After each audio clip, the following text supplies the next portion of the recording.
Hello, once again, it is Natani Atsitty, and I'm going to be talking to you about biology and aeromed and how it affects flying. Today we'll be talking about the semicircular canals in the ears. So without further ado, I will talk about the semicircular canals. So here to my right, we have a picture of the semicircular canals. Here we have the cochlea.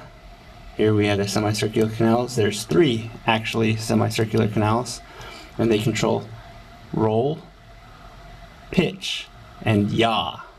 Right here is a diagram of a ampullae, cristae, and here you have a copula.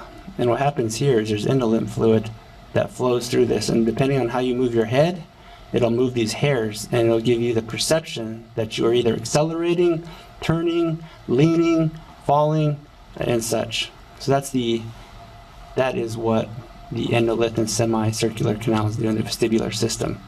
And this is very, very, very important to pilots, because pilots do a lot of flying and they rely on their proprioceptive, which is flying by the seat of your pants, to figure out where they are in relation to the earth. Now, what happens when you take a kid and you spin him around on your shoulders and then you put him on stop him real quick and you put him on his feet?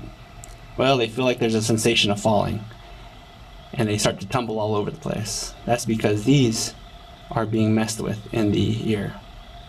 There's the same kind of phenomenon that happens in pilots. It's called the graveyard spin. And what happens is if a pilot is in a constant turn, these endolith organs, they become neutralized at that area and it becomes normal. And when they try and fly straight and level, it feels like they are in a turn and they try to correct it, or they don't correct it because it feels wrong, and they eventually just spin, spin, spin, spin, spin, spin until they crash into the ground. And that's because pilots are not using their instruments to correct their turns. They're relying on the body, and your body can give you wrong feedback. So that is the semicircular canals and why they're important in Army aviation.